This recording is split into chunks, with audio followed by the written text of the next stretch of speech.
Viewers, India is not an Islamic republic. There is no repugnancy clause in India's constitution like there is in the constitution of Pakistan, which exalts just one faith above all others. So it stands to reason that in secular, tolerant Bharat, any Indian is free to profess whichever faith they valorize, he or she valorizes, believes in. In fact, it is perfectly legal to even be an atheist, that is, renounce religion entirely. So when Dr. Imam Umer Ahmed Ilyasi, Chief Imam of All India Imam Organization, decided to attend the January 22nd Pran Pratishtha, he was merely exercising his rights guaranteed under Article 25, 26, 27 and 28 of the Indian Constitution. Little did he know that he would be subject to a religious injunction or a fatwa from a mufti, a co-religionist, accompanied by a tirade of hate on social media. Dr. Ilyasi has realized, much to his disappointment, that his Ram Bhakti has been deemed sacrilegious. It's not as if Dr. Ilyasi has renounced his religion. He was only opening himself up to the virtues of a deity of another. Nothing wrong in that, viewers, in a tolerant, open society. A serious offense, blasphemy, as you know, viewers, sacrilege, now has been orchestrated against him. Under Islamic law, as you know, viewers, blasphemy is punishable by damnation and even death.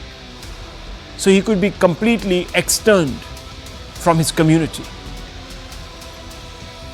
Now, viewers, Imam Ilyasi has called the Ram Mandir the face of a new India. He has praised Prime Minister Modi for the message of unity that he has sent out by constantly invoking the phrase Sabka Saath, Sabka Vikas, Sabka Vishwas. Viewers, the fatwa against Dr. Ilyasi has been issued on behalf of Mufti Sabir Hussaini. Viewers, the fatwa urges all other clerics in India to take action against Imam Ilyasi. Basically, viewers, extern him.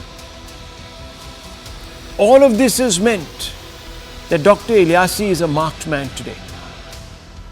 And this has caused him to inform the Home Minister and Delhi Police Chief of the fatwa and the threats. Dr. Ilyasi, as he should, has bravely dismissed the fatwa, even though he is aware that he does so at his own peril. He says, I'm not living in a Muslim country. This does not apply to me. I will challenge it. He said that he had reached Ayodhya carrying the message of love with him. Little did he know that after returning from there, a fatwa would be issued against him by the people of his own community. Those who have issued this fatwa, he said, are not only against him, but also anti-national. Because, viewers, if you are preventing an individual from another religion consorting with the members of another faith, then willy-nilly you are advocating separatism. Dr. Ilyasi says, and I quote him, "Neither was I scared before and neither am I scared now. I thought it out and I attended the ceremony in the national interest," unquote. Every Indian who stands for constitutionalism should be worried today. The fatwa against the Imam should have drawn immediate condemnation from all those rent-a-cause secularists who yell Islamophobia when minorities are subjected to communal intimidation, especially from the majority. But as the present case involves a minority being pilloried by another member from the minority community, the perpetually out-of-joint secular lobby is deafeningly quiet, viewers. This is shameful, as the personage the Imam has paid respect to on January 22nd is a symbol of universal amity. Ram is a deity revered across religions. Sikh Gandhis invoke Ram's name more than 2,500 times when reciting verses from the Granth Sahib. Muslim luminaries by the dozen have celebrated his thoughts across centuries. Let me run you through some of these hard facts, viewers, and that will give you a sense really of the broad respect cutting across various faiths Lord Ram enjoys. As I told you, Ram, Raja Ram, Raghunath and other such words occur approximately more than 2,500 times in the Guru Granth Sahib. Allama Iqbal has written a poem titled Ram, in which he pays great homage to the deity. Unfortunately, Allama Iqbal himself did not take on board Ram's universalism, rejecting it, adopting a binary, viewers, that led to the creation of Pakistan. Maulana Zafar Ali Khan, who is famous for writing poems on Islamic themes, also appears to have composed a portion of the Dastan Ram. Viewers, the longest running Ram Leela is conducting in Muslim majority Indonesia. Yes, Dr. Imam Ilyasi, who should be lauded for not bowing to the fundamentalists, has been left to fight it out all by himself. One just hopes that Dr. Ilyasi doesn't meet the same fate as some others before him who were shamed for putting their country's unity or the call of humanity above their faith, above Islam. I'll read you through, viewers, another list of people who faced abuse and threats just like Dr. Ilyasi. MIM national spokesperson Waris Pathan was forced to apologize for chanting Ganpati Bapa Moria at a pandal in Mumbai a few years ago. Actor Sara Ali Khan was abused and attacked on social media because she performed puja at the Omkareshwara temple, Jyotirlinga. Actor turned politician and TMC MP Nusrat Jahan was under the fire online for embracing Hindu custom of applying sindoor. The list of Muslims shamed for embracing Hindu culture, joining Hindu socio-cultural organizations, celebrating Hindu notables, or even voting for the BJP is long, viewers. In fact, there is even a highly derogatory term for such Muslims given by Muslims themselves. We must ask ourselves, why most Indians, including moderate Muslims, stay silent in the face of the mainstreaming of supremacism that fuels separatism, or at least attempts to fuel it. This especially as India and Indians have already paid a price for their silence in the decades leading up to independence. That cost us, viewers, dearly. It cleaved us in half. We must not forget that those who don't learn from history are condemned or doomed to repeat it. Viewers, let's open up this debate. Let's ask some fundamental questions. Why haven't secular parties slammed the Mufti for issuing this fatwa? Where is the secular lobby? What is behind the silence? Let's go. Let's ask a basic question or two, viewers, of some of those. And I want to begin with some friends who are joining us this evening. Of course, Dr. Ranganathan needs no introduction. He has long held many such views that would take apart people who are promoting a silent separatism. Neither does, of course, our other friend, who is also part of the Congress, Mr. Kamru Chaudhary, needs no introduction. He has always taken a balanced view, though I'm quite puzzled at his silence, why he hasn't tweeted in support of Dr. Ilyasi. Mr. Chaudhary, could you explain why you think Dr. Ilyasi doesn't deserve your unstinting support tonight? I know that he attended what the Congress deems was a BJP event, but still, I'm sure that doesn't earn him a religious injunction in a secular India. Well, Rahul, thank you for giving me the opportunity to start this panel discussion. Basically, let me, before coming whether Imam Ilyasi has done the right thing or not, whether the fatwa issued against him was right or wrong. Though I am against any such type of strictures or fatwa or farman that will be issued against anybody. We are a secular democracy governed by the Indian constitution. But here we must understand the role of an imam in Islamic society. An imam is a person who leads the prayers 5 times a day. Religious sermons are to be delivered by him. His role is to lead the community in only holy duties. The moment this imam steps aside and indulges in anything other than his religious duties, he ceases to be an imam. Leave aside Mr. Ilias is on the panel also. I doubt if we can take the references of Imam Bukhari, who was shunned by the community for his role in canvassing for some political parties. He even did for Samajwadi Party, for the Congress Party also, or for that matter, Tipu Sultan's Masjid of Calcutta, Imam Barkati. He was kicked out from his role as an imam because he indulged very often in the role of a politician or the role that was not defined for him. Here, Mr. Ilyasi went on his own to the Ram Mandir inauguration. That was his own prerogative that he went. But this self-styled imam, I would rather take this, what do you call this jibe at him. Rather, when I say the self-styled president of the All India Imam organization, I doubt who gave him this authority to represent the Muslim community. He has gone on his own, let aside, leave aside, because कोई किसी का गुनाह करता है उसका जिम्मेदार वो खुद होता है, कोई और नहीं है. अगर मैं if I commit a crime, if I commit a sin, whether it may be a sagira guna or a kabira guna, it's up to me to face my Lord. Okay. Nobody else can issue a fatwa against me.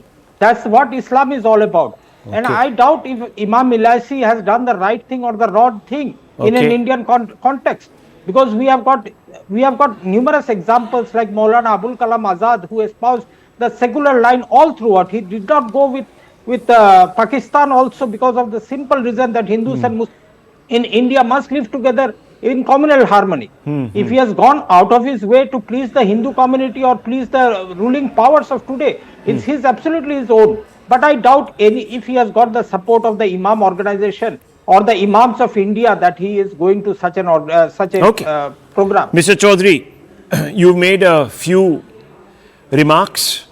Let me first get in Umer Ilyasi, Dr. Ilyasi himself, to respond to you. Let's get the main persona into this. Ilyasi साहब, आप प्राण प्रतिष्ठा पर क्यों गए? लोगों का कहना है कि वो एक हिंदुत्व इवेंट था, और अगर आप इमाम के जो फंक्शंस हैं उनके दायरे से बाहर आप स्टेप आउट करते हैं, so you cease to be an imam. How do you respond to Mr. Chaudhary? Remember, this is the same Mr. Chaudhary and the same Congress party who were pushing, baying for Shankaracharyas, questioning their absence from the ceremony, viewers, at Ayodhya. The same people, just to keep that in perspective. And when they didn't go, they said, oh, you see, they are not doing, they are clearly against Mr. Modi and this, that, the other, and his actions and this, that, the other. So anyhow, Umer Ilyasi, first respond.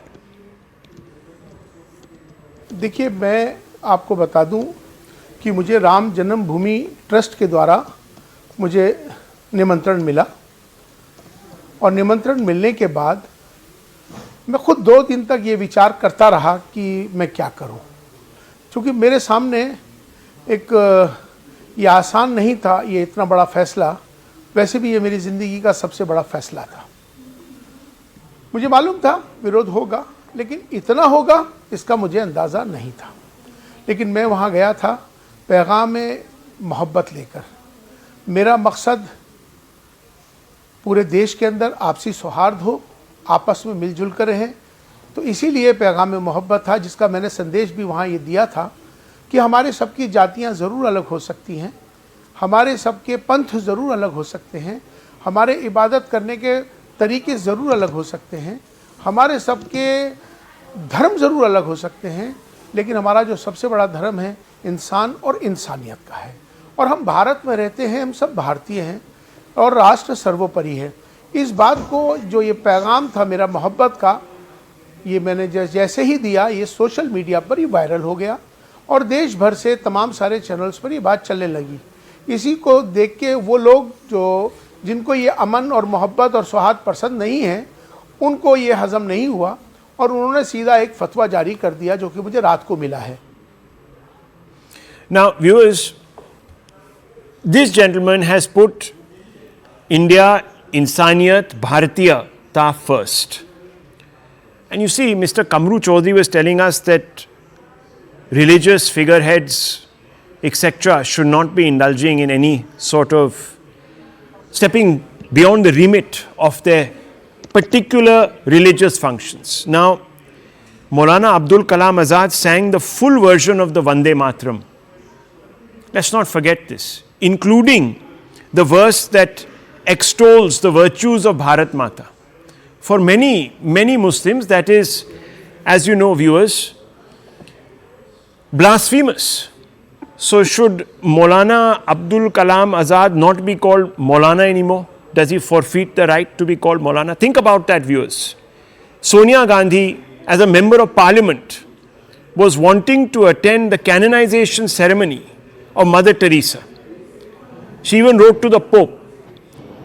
And when she didn't find the time to go for whatever reasons, because she was ill, etc., etc., she said, I'll send a member of the Congress party to represent.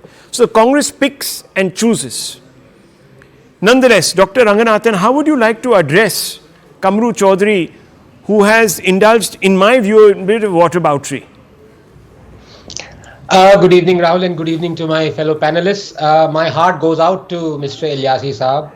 I think he did well for attending the consecration ceremony, and my congratulations to him. But this also has to be said that he cannot just, by virtue of not only being just one person, but also being a Muslim, he cannot change what has been consecrated for 1300 years. The essence of azan, as everyone knows, is, quote, there is no God but Allah, and no one has the right to be worshipped but Allah, 4062.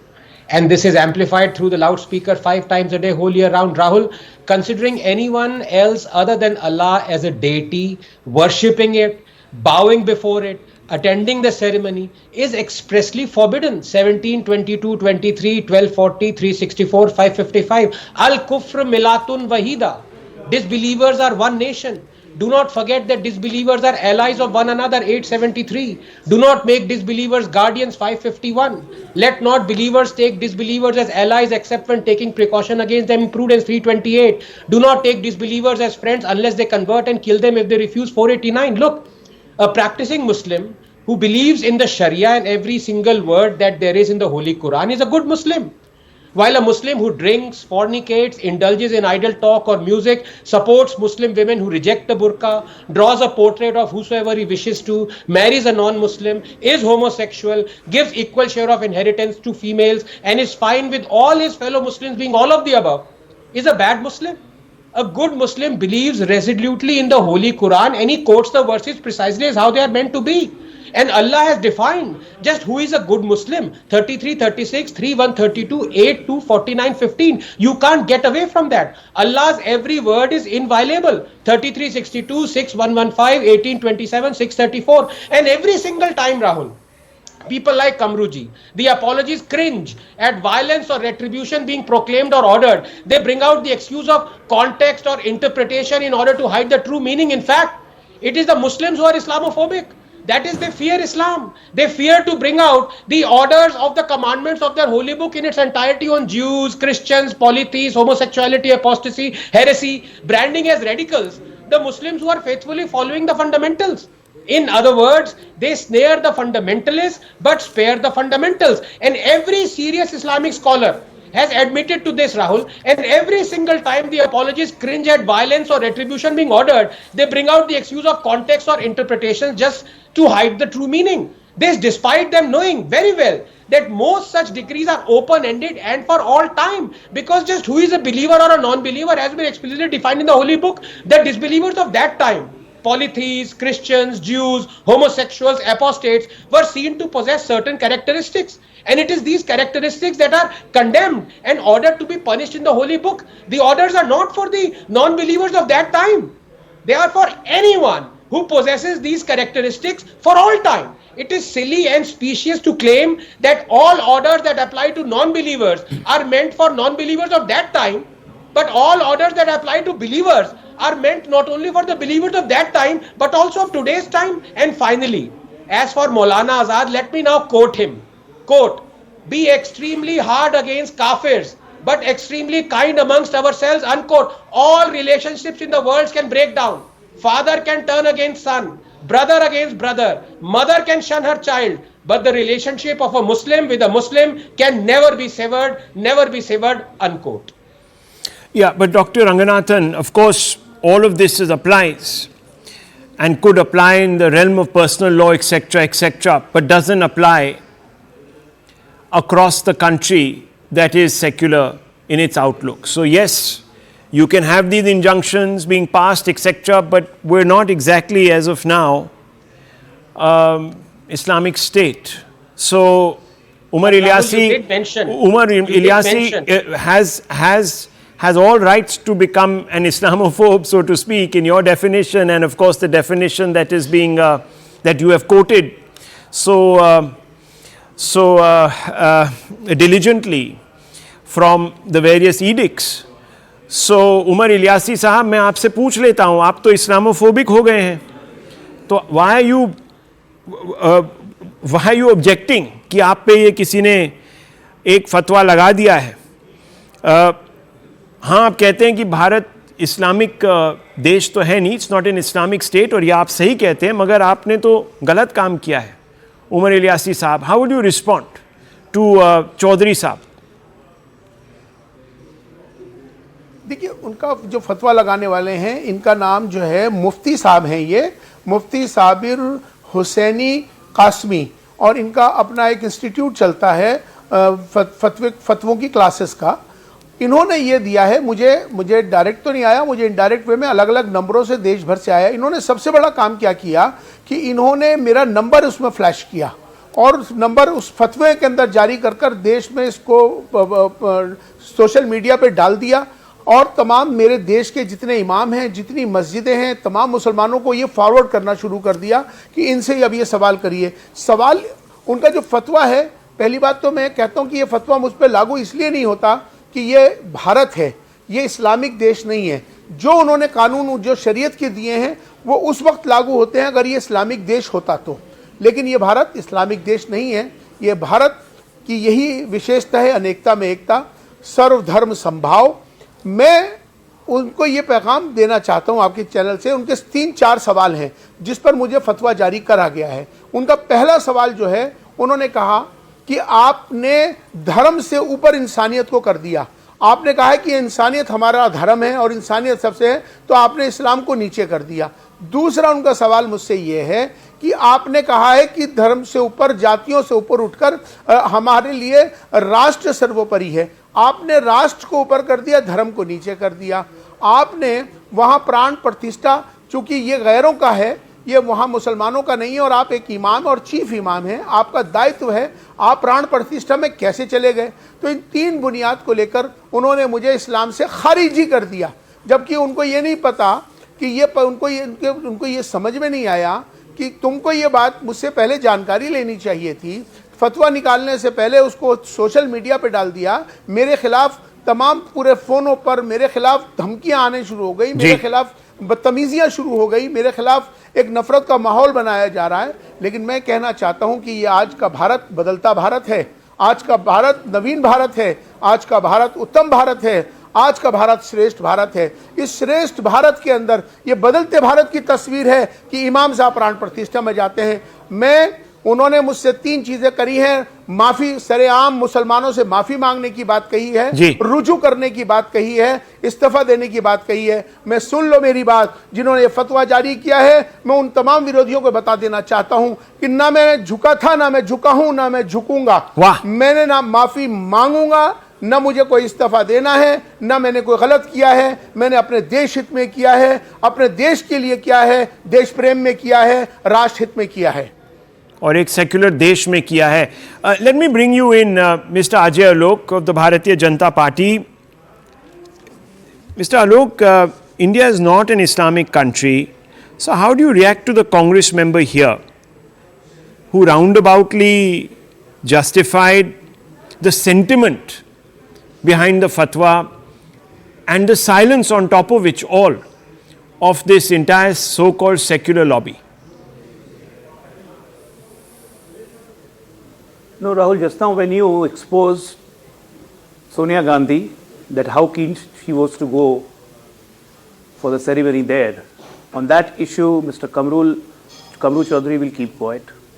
But when it will come to the question of implementing laws of Sharia here, he will have his own reasons and he will say that no, this is not wrong and this should not have been done. He is an imam, after all, there is certain norm and set certain rules for imam. Well, the big question in this country right now is that the fatwa is being issued by radical elements. Those radical elements who wants to impose Sharia in this country, who wants to have that Sharia. And they get this courage because of the support of people like Kamru. Idolatry, I also know that it's condemned in Islam. But Islam does not hold grudges towards any religion. That's not Islam. If Mr. Kamru is trying to say that Islam holds a grudge towards another religion, then absolutely a different story. That means he's perpetuating on the lines of radical elements, that he also wants Sharia to be introduced in this country. So this is absolutely serious, and I believe there should be a wide discussion on this, that how can a fatwa can be issued on somebody visiting the Ram temple. This shows that what kind of a mindset these people are having, and this kind of a mindset has been propelled and fueled and pumped by Congress party all throughout. What we see for the last 70 years in this country, and this is absolutely shameful. We condemn it. Mr. Sharif, let me ask you, do you condemn this fatwa outright against Dr. Ilyasi? Yes or no? नहीं sir, मैं तो ये थोड़ा पीछे जाना चाहूंगा कि यहाँ पे है सो तकरीबन राजीव गांधी साहब से लेके नरसिम्हा राव साहब से लेके कल्याण जी से लेके फिर उसके बाद नरसिम्हा राव फिर मोदी से लेके तकरीबन धोखा मिला है. ये डिस्प्यूट है. बाबरी मस्जिद आज तक मुसलमानों के दिल में. मौलाना को चाहिए था थोड़ा मशवरा करते हुए, लोगों से बात करते हुए एक्शन ले. जो भी है सेकुलर कंट्री मैं भी मानता हूँ, मैं भी रामलाला की इज्जत करता हूँ. नहीं शरीफ साहब, वो सवाल नहीं था जी. ठीक है, आपको उनसे नहीं एक मिनट शरीफ साहब, अगर आपको उनसे इतनी तकलीफ है तो आप किसी और फॉर्म में प्रोटेस्ट अपना जताते, मगर ये फतवा इशू करने का क्या मतलब है एक सेक्युलर डेमोक्रेसी में, ये आप जरा समझाइए. क्या आप समझते हैं कि एक सेक्युलर डेमोक्रेसी में जिसमें एक किस्म का कानून है, वहां पर ये फतवा लागू करना लीगल है या नहीं है? मैं आपको एक सिंपल फतवे पे सवाल पूछ रहा हूं. मौलाना का सिर्फ मौलाना का मसला नहीं है सर, 30 करोड़ मुसलमानों का मसला है. उनके पीछे लोग हैं, ये इमाम हैं और सदर इमाम हैं. आप देखिए, उनकी ऑर्गेनाइजेशन ने तो अभी तक कोई हड़ताल वड़ताल नहीं की है, ना तो उनके खिलाफ कोई फतवा जारी किया है. ये तो कोई और मुफ्ती साहब हैं जिन्होंने फतवा जारी किया है. मैं आपसे पूछ रहा हूं जी, आप जितना भी प्रोटेस्ट नहीं मेरी बात सुनिए शरीफ साहब, आप कंफ्यूज कर रहे हैं सवाल को या जानबूझ के नहीं समझना चाह रहे. My simple question is this, do you condemn in a secular country ruled by secular law where individuals have the freedom to choose their religious allegiances, do you condemn outright the issuance of a religious injunction? Yes, no. Fatwa, yes, no. नहीं बिल्कुल. फतवा जो मौलाना के खिलाफ हुआ है, हर मुसलमान को इस बारे में खुशी है कि हाँ भाई ये स्टेप लिया गया. हर मुसलमान ये सोचेगा कि ये मौलाना को ये काम करना नहीं चाहिए. जब 4 शंकराचार्य नहीं गए, कई साधु संत नहीं गए, तो आपको क्या जरूरत थी? सेकुलर इतने ज्यादा सेकुलर है आप, इतने ज्यादा सेकुलर है तकरीबन 30. Okay, so this is what you have set into motion, Mr. Chaudhary. This is the mindset today of the so-called Indian secularist. Dr. Ranganathan, yes, you're raising your hand, you want to come. Let me just Yes, one. and that is the reason. Kamruji, please give me 10 seconds. Yeah, thank you so much. Rahul, did I not say that my heart goes out to Ilyasi Saab? There have been so many Ilyasis before the current Ilyasi, so many. But unfortunately, they have had to beat a retreat. And the fact of the matter is, we can't reinvent the wheel. The other two people, including one Mr. Chaudhary, who've been condemning him. Unfortunately, let me now, quote someone verbatim that all of us respect, quote. And Ilyasi Saab said that it is nation above religion. I'm quoting now, quote, the allegiance of a Muslim does not rest on his domicile in the country which is his, but on the faith to which he belongs. To the Muslim, ibi bine ibi patria, that is where it is well with me, there is my country, is unthinkable. Wherever there is the rule of Islam, there is his own country. In other words, Islam can never allow a true Muslim to adopt India as his motherland and regard a Hindu as his kith and kin, unquote. These are the words of Dr. Ambedkar. You may call me a communal bigot or a Sanghi, but are you going to call Dr. Ambedkar a communal bigot and a Sanghi as well? So the fact of the matter is that while I truly appreciate Ilyasi Saab, I truly do. I truly appreciate Ilyasi Saab. I do. My heart goes out to him. Well, but the fact is, he is fighting a losing battle. He's already lost. Let me tell you, one second, viewers, it's very simple. If you are going to uphold the language of supremacism, exclusivity, then you're going to have problems because there will be a backlash. Then supremacists from the other side will say, we want our temples back. In fact, to quote Rahul Gandhi back to him, jitni abadi utna haq. It's as simple as that. If it's all free for all in the name of what your religion sort of seems to suggest you should be doing, then Mr. Chaudhary, you should not be grumbling the next time someone gets up and says that we want X mandir back and we want to bring that particular masjid down. This is what you are doing. You are talking in the language of Iqbal and before him of the person who founded, he calls himself Sir Sayyid Ahmed Khan. Well, he formed the Aligarh Muslim University. At that time, it was, of course, called the Oriental University. But nonetheless, I'm asking you, Mr. Chaudhary, do you want two Indias where different people are being run and ruled by their very narrowly defined laws, personal laws? Is that what you want?